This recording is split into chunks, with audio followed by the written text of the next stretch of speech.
Welcome to the Building Savages podcast. New favorite fitness podcast. I'm your boy Terrence, aka Building Beast. I'm Evan Perez, aka EP. On this podcast, we talk to our fellow coaches, athletes, and everyday gym goers about health, fitness, business, entrepreneurship, self growth, and so much more. Make sure you hit that like and subscribe, or We'll find you and make you smash the subscribe button. Hope you enjoyed today's topic. in this episode, we're going to teach you a 30-day ab routine so you can get a six-pack. Let's do it. I fucking love it. Nah, but on a serious note, guys, we're gonna tell you the pretty much all the information you need to get a nice strong core. Yes, So sir. I'll start this off a little bit, Evan. So I'll just tell you like my philosophy of how I view the core and just kind of like the anatomy of the core. So the core works in a few different ways. It works in stability, it works in lateral bending, it works in lateral stability, it works in rotation, lumbar flexion, and extension. And I'm going to put this in layman terms so everybody understands what these things mean. So stability is literally just as simple as core bracing. So that's going to be a lot of our like a plank type of exercise, carries, which is going to focus on good posture and making sure you have a neutral spine. I'm big on dead bugs. I like using Pavlov presses. So these are all things that pretty much force anti-rotation.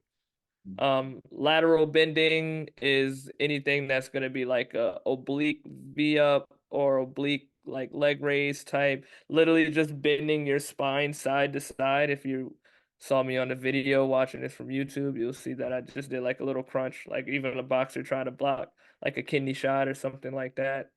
Extension, deadlifts, back extensions, anything of that nature. Good mornings, RDLs. Um, on the more hyper extension side, you could be looking at like back bends and crab reaches and stuff. What else do we have? Side planks, that's good for our side stability. We have lumbar flexion, that's your typical sit-ups and like leg raises and stuff. But when I'm teaching someone core, the very first thing that I start with is bracing. Because I know a lot of people don't properly know how to brace, and a lot of people don't like have a lot of deep core stability. So when they do start to get into a lot of the exercises that they want to do, they don't know how to maintain good posture and a good brace, and that can really, really move into a lot of compensations in your movements that can lead to like back pain and just misalignment of a lot of the correct muscles that you should be using in your exercises. I'll let Evan Yeah. jump in a little bit. Yeah, so all that is completely fine. So like for training wise, is I do put a lot of like little things here and there for a lot of my clients, especially people that to I'm a bigger proponent of like using abs for like resets or core stuff to for like resets or teaching the brace or the mind muscle connection of how to actually like use your abs. Because not only do people not know how to brace, they don't have that connection of like how to actually tighten up their stomach without actually sucking in and actually bracing out, which is super important. Yeah, But I'm a big guy and like you don't need to do a lot of core exercises to have a six pack or to actually have a strong core. Like strong core comes from being stable, being able to flex, being able to move and rotate and stuff like that. So I'm a big proponent of using core as progressions, and I think people don't do that. People will do like 25 crunches, like do an ab circuit, do a little things, and wonder why they don't see any different definition in their abs. But like people don't understand that core, their core and their ab and seeing their ab muscles should be trained like any other muscle. There should be progression.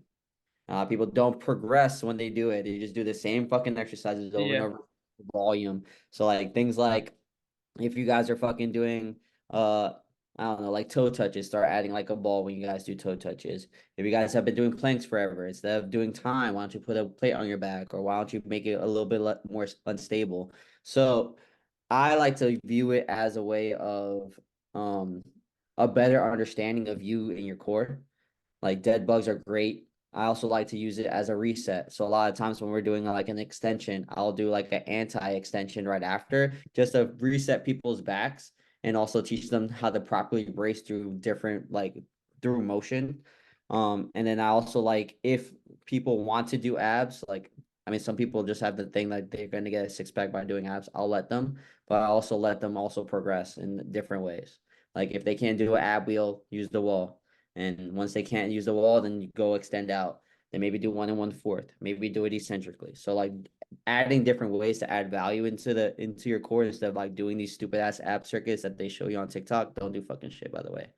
Those do not do shit. So yeah, that's my thought process when it comes to training your core.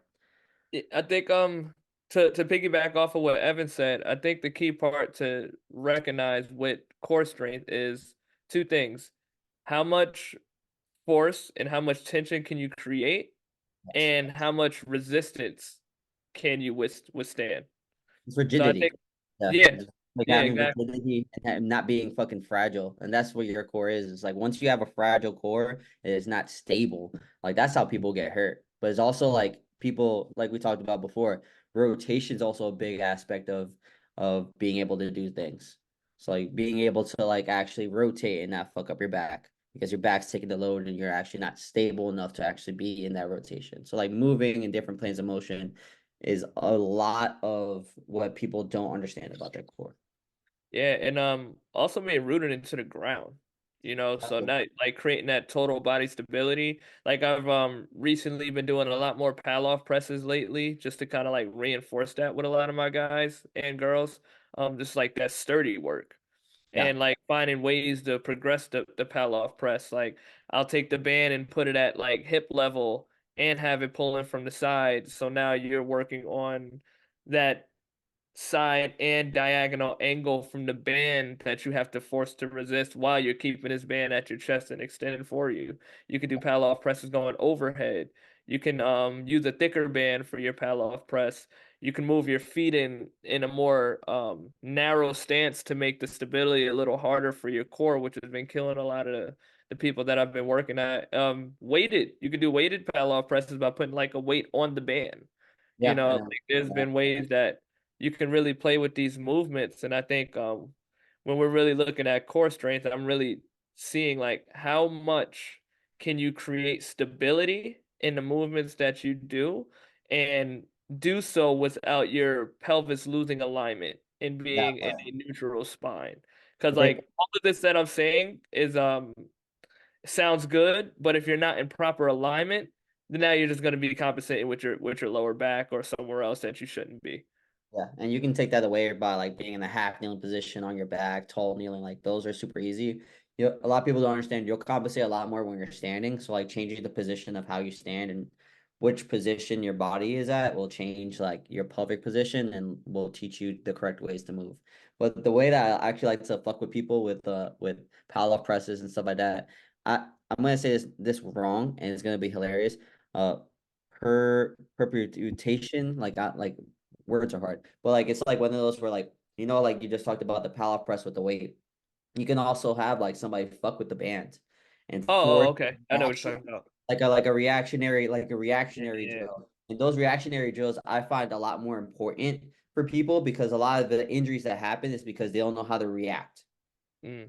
They'll react in a weird way and like all of a sudden like they'll twist their back a different way. So a lot of times like with a Pallof press, which if a lot of people don't know is like putting a band or having the cable this and the band is pulling you directly horizontally in. So like you have to stabilize yourself in a different direction.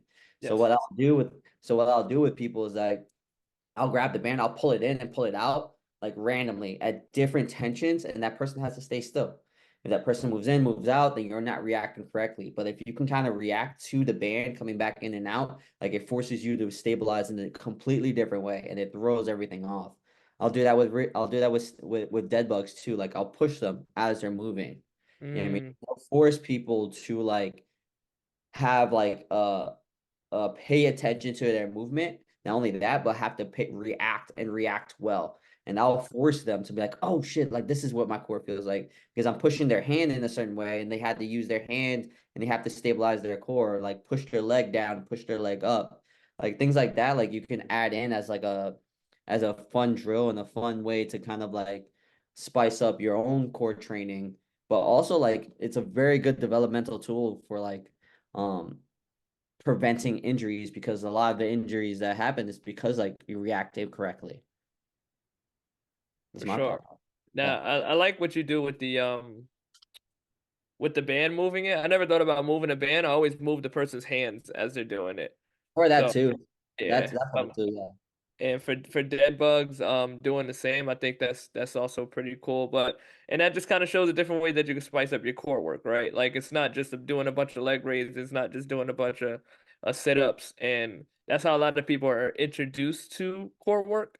But Yeah. that's only ultimately training one way of doing the core, right? There's so many other ways that you're just missing to really bulletproof and give yourself a strong core because our core at the end of the day is the thing that connects our torso to our lower body, right? So if we don't know how to create tension through that midline, that's the other way that I kind of look at it. I really look at it as midline stability. I'm just using core because people recognize that term a lot Yeah. more. The way that I view it in my brain is just midline stability at the end of the day. Like how much midline stability do I have to keep posture through heavy loads, Yeah. to have spinal extension through resistance, to have good side stability, to have good rotation strength, you know. So a lot of this is very important to keep a nice, strong, healthy spine, but also a pliable and durable spine as well. Yeah. Yeah, I think I think at the end of the day, it's not about like those are base level, like ab circuits are good base level introduction phases. But if you really want to actually have a strong, stable core, progressing those abs is important, but also understanding that a lot of your ab work comes from compound movements that force you to stabilize your spine, that force you to not rotate and it's a bunch of anti-extension, anti-rotations. Like if you ever see like a bunch of the powerlifters and stuff like that, like the powerlifters who are lean, like a lot of them don't train their core at all. Like they just lift fucking heavy or they'll carry or they'll do things like that to actually build their core stability without ever having to like actually do a sit up or anything like that. So there are different. I think what I'm trying to say, there are different ways to build your core, completely different ways, and there is no right answer. It's just finding out what works for you. But we all know right now that what doesn't work to a certain extent is the base level stuff. Base level stuff is a great introduction. I would like people to understand that it's all about progression. You train the core like you train everything else. Do you think that's more base level stuff, or do you think that's just training more so in just like one way the core operates? I think Because like I, there's ways that you can progress like a sit up to become harder, but like I said, it's just kind of more lumbar flexion than actually working anti-rotation or stability at that point. I think they have their they have their roles. I think they do have their roles, but it depends on what the goal is. But also it's just like one of those things where like, is there a better way to be introducing this that actually gives you more value, like more bang for your buck? You know what I'm saying? So I think like if you want to do sit-ups because you want to progress in sit-ups and you want to become make them harder, then yeah, like let's put it into the program. But if there's a way where I can like if we can do a front squat and beat two birds over the stone and also get your core stronger, get your legs stronger and be in a compound movement instead of so isolated, that's fine. This is like one of those things where like you ever see fucking um gymnasts, like male gymnasts with their biceps. I've never seen them do a bicep curl in their fucking life. Yeah, I mean, I don't know what their training looks like, but it's one of those things where like they do it in different ways, that they don't need to be so isolated. So you can make your compound movements into ab exercises and progress those compound movements because you're gonna be getting stronger anyway, and that's gonna help you get to where you need to go. That's all I'm saying. Yeah, that makes sense. Did I have a last point? I think I covered everything I wanted to in Yeah, terms of the core work. But oh, I actually no, I did have a point I wanted to bring up. do it. My my opinion for anybody in terms of like bracing, learn how to brace early. Like there's a lot of good drills that you can use, like simply just lying on the back on your back on the floor. Now you have your lower back attached to the floor, which will allow you to know if your pelvis is in neutral alignment. And just working on breathing and bracing. Yeah, And you can use like a kettlebell on your belly. You can literally just put your hand on your belly and just teach yourself how to create tension from there as a good starting point.